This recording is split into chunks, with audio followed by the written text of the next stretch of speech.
एक गांव में रतन नाम का व्यक्ति अपनी पत्नी आरती के साथ रहा करता था। रतन गांव में बने हुए संपत के ढाबे में काम करता था। अरे रतन, ओ रतन, अरे कहाँ मर गया रे तू? क्या कान में तेल डालकर बैठा है जो तुझे मेरी आवाज ही नहीं सुनाई दे रही? संपत की आवाज सुनकर रतन दौड़ता हुआ आया और बोला, जी मालिक, क्या हुआ? अरे क्या हुआ? अरे ग्राहक कितनी देर से तुझे आवाज लगा रहे, क्या तुझे उनकी आवाज नहीं सुनाई दे रही? मैं ग्राहकों के ऑर्डर पर ही खाना लेने रसोई में गया था मालिक। वो तो मुझे भी दिख रहा है। अरे ना जाने कितनी देर से तू रसोई घर में कान बंद किए हुए खड़ा है। अगर ऐसा ही हाल रहा तो मेरा ढाबा बहुत जल्दी बंद हो जाएगा, बता रहा हूँ। ऐसा नहीं होगा मालिक। हाँ हाँ, अब ज्यादा बातें बनाने की जरूरत नहीं है। जा जल्दी काम पर लग जा, चल जा। संपत की बात सुनकर रतन अपने काम में मेहनत से जुट गया। शाम को रतन अपने घर चला गया।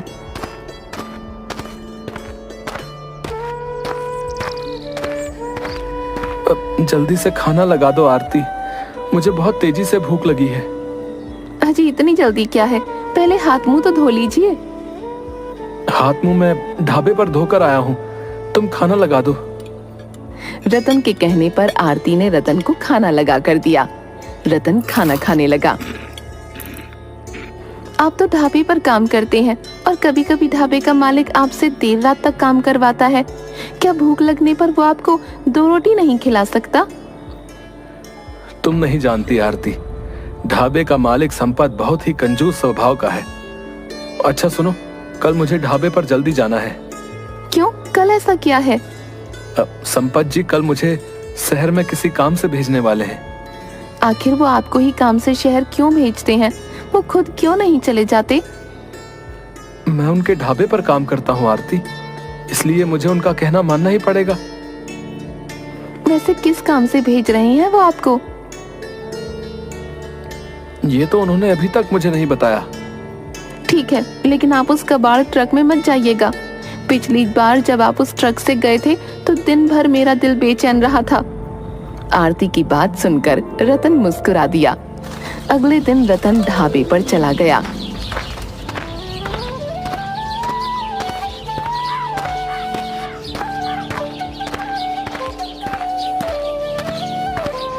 रतन, तुम ट्रक चलाना तो जानते हो ना?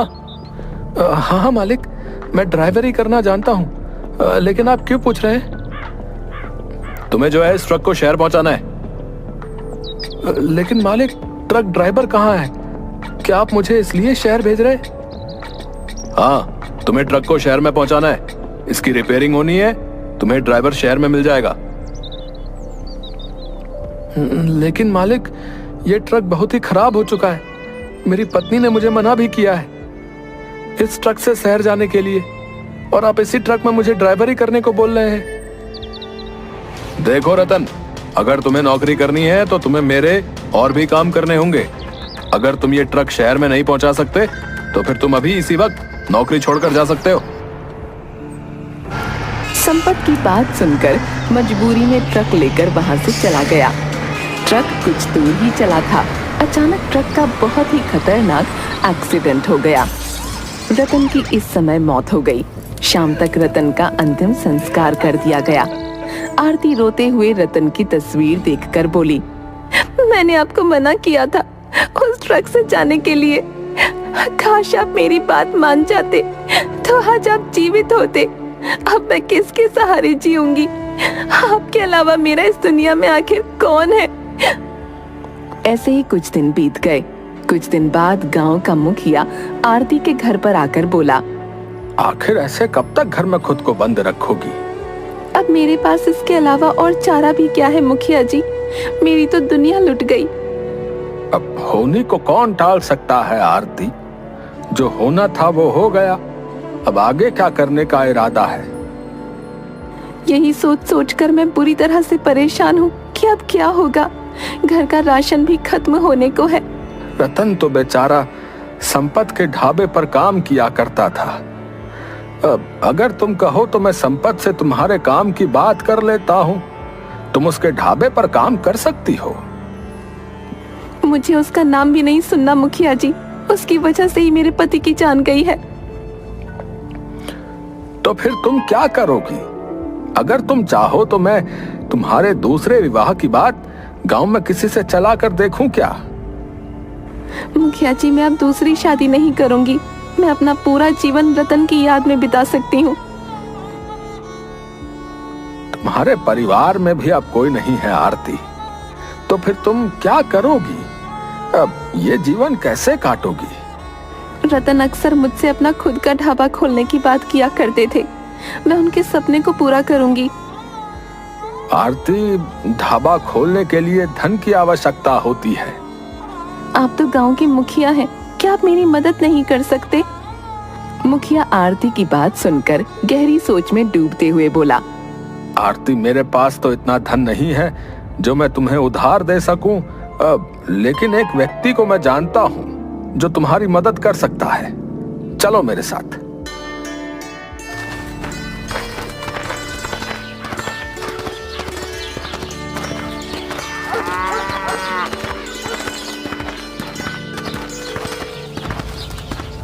मुखिया आरती को जमींदार की हवेली के अंदर ले आया। आरती मुखिया से बोली, मुखिया जी, ये तो जमींदार की हवेली है। क्या जमींदार मुझे पैसे उधार दे सकता है? जमींदार मेरी बात कभी नहीं टालता आरती। तभी वहाँ जमींदार आ गया। जमींदार आरती से बोला, तुम्हारे पति की मौत का मुझे बहुत अफसोस है आरती। कहो, मैं तुम्हारी क्या मदद कर सकता हूँ? अब आरती अपने पति का सपना साकार करना चाहती है। इसका पति एक ढाबा खोलना चाहता था। समझ गया। और ढाबा खोलने के लिए इसके पास धन नहीं है। देखो, मैं आरती को धन देने के लिए तैयार हूं और मैं उससे कोई ब्याज भी नहीं लूंगा। लेकिन क्या गारंटी है कि आरती जो ढाबा खोलेगी वो ढाबा चलेगा? अगर कुछ नुकसान हो गया तो? आप चिंता मत कीजिए जमींदार साहब, मैं खाना बहुत अच्छा बनाती हूँ। मुझे विश्वास है कि मेरा ढाबा एक दिन जरूर चलेगा। जमींदार ने आरती को ढाबा खोलने के लिए कुछ रुपए पकड़ाते हुए कहा, गांव में मेरी एक जमीन पड़ी हुई है जो कि खाली है। तुम अपना ढाबा चाहो तो वहां खोल सकती हो। मैं आपका ये उपकार जीवन भर नहीं भूलूंगी। आरती मुखिया के साथ वहां से चली गई और ढाबा बनाने में जी जान से जुट गई। कुछ ही दिनों में आरती का ढाबा बनकर तैयार हो गया। अरे वाह आरती, ढाबा तो तुमने वाकई बहुत सुंदर बनाया है और भोजन में भी बहुत अच्छी खुशबू आ रही है। कुछ देर में वहां ग्राहकों की भीड़ लगने लगी। जल्दी से ग्राहकों को भोजन परोसो। मुझे लगता है कि तुम्हारा ढाबा कुछ ही दिनों में संपत्ति से भी आगे निकल जाएगा। आरती ने खुशी खुशी ग्राहकों को खाना परोसा, मगर जैसे ही ग्राहकों ने खाना खाया वो सब उल्टियां करने लगे। एक ग्राहक क्रोधित होते हुए आरती से बोला, अरे आखिर तुमने खाने में क्या मिलाया है? मैंने तो कुछ भी नहीं मिलाया। झूठ बोलती हो। हमें इतना बेकार खाना खिलाकर बीमार करना चाहती हो? हम तुम्हारे ढाबे की बुराई सारे गांव में करेंगे। हाँ। सारे ग्राहक वहां से क्रोधित होकर चले गए और पूरे गांव में उन्होंने आरती को बदनाम कर दिया। आरती का ढाबा चलने से पहले ही बंद हो गया। आरती अपने घर में बैठी हुई आंसू बहा रही थी कि तभी जमींदार वहां आ गया। आरती, मुझे मेरे पैसे वापस चाहिए। लेकिन जमींदार साहब, आप तो जानते हैं ढाबा चलने से पहले ही बंद हो गया। आप मुझे कुछ समय दे दीजिए, मैं आपकी पाई पाई चुका दूंगी। नहीं आरती, मैं अब तुम्हें और समय नहीं दे सकता। लेकिन मेरे पास पैसे नहीं है। तो क्या हुआ? तुम्हारा ये हाईवे पर बना हुआ घर तो है। अगर पैसे नहीं है तो ये घर मुझे दे दो। ये कैसी बातें कर रहे हैं आप? अगर आप इस घर को ले लेंगे तो मैं कहाँ रहूंगी? आरती, मैं तुमसे पूछ नहीं रहा, बल्कि मैं तुम्हें बता रहा हूँ। यहाँ से सीधी तरह से निकल जाओ या फिर सोच लो। अगर तुम्हें अपमानित होकर ही निकलना है तो फिर तुम्हारी मर्जी। आरती रोती और गिड़गिड़ाती रही, मगर जमींदार का दिल नहीं पसीजा। आरती भूखी प्यासी अपने गांव से थोड़ी दूर हाईवे के पास पेड़ के नीचे बैठ गई। जहाँ उसका पति अक्सर उसके साथ बैठा करता था। आरती पेड़ की ओर देखकर बोली, तुम भी सोच रहे होगे कि आज मैं अकेली कैसे? तुम्हें पता नहीं, मेरे पति अब इस दुनिया में नहीं है और मेरी मदद करने वाला भी कोई नहीं। तभी आरती ने देखा कि उस पेड़ के ऊपर एक चिड़िया का घोंसला बना हुआ था, जिसमें एक अंडा रखा हुआ था और एक चील उस पर बार बार मंडरा रही थी। मेरा घर तो जमींदार ने मुझसे छीन लिया, मगर मैं इस बेचारी चिड़िया का घोंसला नहीं तोड़ने दूंगी और ना ही इसके अंडे को। आरती ने वहां से एक डंडा उठाया और चील को भगा दिया। अचानक एक चिड़िया आरती के सामने आकर बैठकर एक सुंदर लड़की में परिवर्तित हो गई। कौन हो तुम? मैं पक्षियों की रानी हूँ। तुमने इस अंडे को बचाकर इंसानियत का सबूत दिया है। इसके बदले तुम मुझसे जो चाहो मांग सकती हो। क्या तुम मेरे पति को दोबारा जीवित कर सकती हो? नहीं, इस संसार से जो एक बार चला जाता है फिर वो वापस नहीं आता। लेकिन मैं तुम्हारा वो सपना पूरा कर सकती हूँ जिसे पूरा करने में तुम्हारा घर तुमसे छिन गया। तुम्हें इस बारे में कैसे पता? मैं तो वो भी जानती हूँ आरती, जो तुम नहीं जानती। समय आने पर तुम्हें पता लग जाएगा। इतना कहकर उस सुंदर लड़की ने जैसे ही अपना हाथ आगे बढ़ाया, घोंसले से अंडा अपने आप उड़ता हुआ उस लड़की के हाथ में आ गया। बदले में मुझसे उपहार में ये अंडा ले लो और यहाँ से कुछ दूर ले जाकर इस अंडे को तोड़ देना। तुम्हें वो मिलेगा जिसकी तुम कल्पना भी नहीं कर सकती। आखिर तुम मेरी मदद क्यों कर रही हो? जब तुम अपने पति के साथ इस पेड़ के नीचे बैठा करती थी, मैं चिड़िया बनकर तुम दोनों को देखती रहती थी। तुम्हारा पति कभी कभी अकेले भी यहाँ आता था और वो पक्षियों से बहुत प्रेम करता था और उनकी मदद भी करता था। आज वो इस दुनिया में नहीं है, इसलिए तुम्हारी मदद करना मेरा कर्तव्य है, क्योंकि तुम्हारा दिल भी तुम्हारे पति ही की तरह अच्छा और साफ है। इतना कहकर वो सुंदर लड़की वहां से गायब हो गई। आरती ने थोड़ा आगे जाकर वो अंडा तोड़ दिया।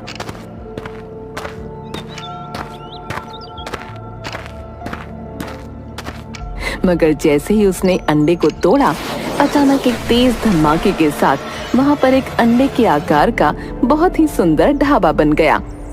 ये तो सच में चमत्कार है। ये तो बहुत ही सुंदर और अंडे के आकार का ढाबा है। आरती उस ढाबे के अंदर चली गई। ढाबे के अंदर बहुत सारा राशन भरा था और भोजन पका हुआ रखा था। वो ढाबा अंदर से आधुनिक सामानों से लैस था। उस ढाबे के ऊपर एक बहुत सुंदर कमरा भी बना हुआ था।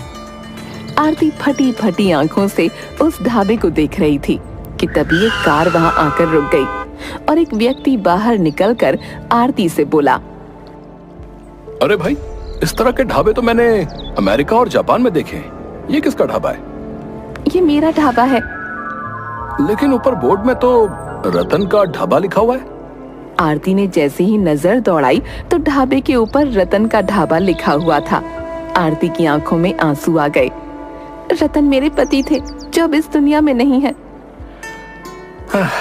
जो भी हो, मुझे बहुत तेजी से भूख लगी है।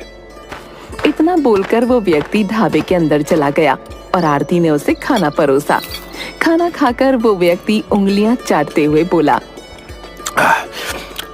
खाने तो मैंने बहुत सारे खाए, लेकिन इतना लजीज खाना मैंने आज तक नहीं खाया। भाई, तुम शायद मुझे जानती नहीं हो कि मैं कौन हूँ। मैं यहाँ का एसपी हूँ। मैं तुम्हारे ढाबे का इश्तिहार अखबारों और टीवी में जरूर दूंगा। आखिर लोगों को पता लगे कि हमारे इंडिया में भी जापान जैसे ढाबे बने हुए हैं। अगर तुम्हें कोई भी दिक्कत हो तो मुझे फोन करना। इतना कहकर वो व्यक्ति अपना कार्ड देकर वहां से चला गया। अगले दिन से आरती के ढाबे पर ग्राहकों की लाइन लगने लगी और आरती के पास पैसा बरसने लगा। अब संपत के ढाबे पर सन्नाटा छाया रहता था। संपत क्रोधित होकर मुखिया के पास जाकर बोला,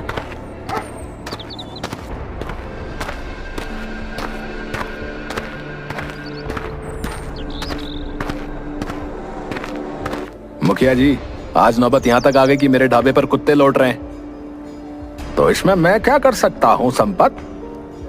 ज्यादा बातें मत बनाइए मुखिया जी, जल्दी से कुछ कीजिए, नहीं तो मैं तुम्हारी और जमींदार की पोल सारे गांव के सामने खोल दूंगा। मेरे सामने ज्यादा जुबान चलाने की जरूरत नहीं है संपत, बता रहा हूँ। मत भूल कि तू भी फंस जाएगा। तूने जानबूझकर रतन को उस बेकार ट्रक को शहर ले जाने के लिए कहा और उस बेचारे की मौत हो गई। तू पहले से जानता था कि उस ट्रक में ब्रेक नहीं है। हाँ, और ऐसा करने के लिए मुझे किसने कहा था? तुमने मुखिया जी, तुमने।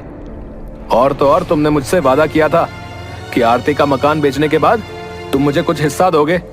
वो हिस्सा भी अभी तक मेरे पास नहीं आया। दादा बातें मत बना संपत, तू कोई दूध का धुला हुआ नहीं है, समझा? जब से तुझे पता लगा था कि रतन गांव में खुद का ढाबा खोलने की सोच रहा था, तू तभी से उसे अपने रास्ते से हटाने की सोच रहा था। और वैसे भी तू क्या जाने राजनीति क्या होती है रे? अरे सारा का सारा झगड़ा आरती के मकान का ही था, जो हाईवे के पास बना हुआ था। मुझसे भी मेरे दोस्त जमींदार ने ऐसा सब कुछ करने के लिए कहा था। मेरे पास भी अभी मेरा हिस्सा नहीं आया, समझे? तभी वहां पर जमींदार आ गया और उन दोनों से बोला, अरे तुम दोनों एक नंबर के मूर्ख हो। संपत, तुम्हारा ढाबा क्या चलना बंद हुआ? तुम अपनी जात पर उतर आए। जमींदार, आरती के दिन अब बदल चुके हैं, समझे? उसका ढाबा पूरे देश भर में प्रसिद्ध हो चुका है। अगर कहीं आरती अपनी जात पर उतर आई तो कभी सोचा है कि तुम्हारा, मेरा और संपत का क्या होगा? आज रात हम तीनों मिलकर आरती का गेम समाप्त कर देंगे और उसके अंडा ढाबे पर कब्जा भी कर लेंगे, समझे? रात के वक्त वो तीनों हथियारों से लैस होकर आरती के ढाबे के अंदर घुस गए। उन तीनों को देखकर आरती बुरी तरह से चौंक गई। तुम तीनों मेरे ढाबे में क्या कर रहे हो? तेरी वजह से मेरा ढाबा चलना बंद हो गया है। मेरी वजह से? ईश्वर सबको अपने अपने नसीब का देता है। अरे जब मुझे पता लगा था कि तेरा पति ढाबा खोलने की फिराक में है, तब मैंने ही उसे जानबूझकर उस कबाड़ ट्रक में शहर भेजा था और उसके ब्रेक फेल कर दिए थे। सिर्फ इतनी सी बात नहीं है आरती, तुम्हारे हाईवे पर बने हुए मकान पर मेरी बहुत टाइम से नजर थी। तो हम तीनों ने मिलकर एक तीर से दो निशाने लगाए हैं। तुम्हारे पति की मौत हो जाने के बाद मैंने ही मुखिया को तुम्हारे घर पर भेजा था। यहाँ तक कि तुम्हारे ढाबे पर जो ग्राहक तुम्हें गालियां बककर गए थे ना, वो कोई ग्राहक नहीं थे, बल्कि मेरे ही आदमी थे। मैं तुम्हारे मकान पर कब्जा करना चाहता था। आरती मुखिया की ओर देखकर बोली, मुखिया जी, आपसे तो मुझे ऐसी उम्मीद नहीं थी। आपकी नजर किस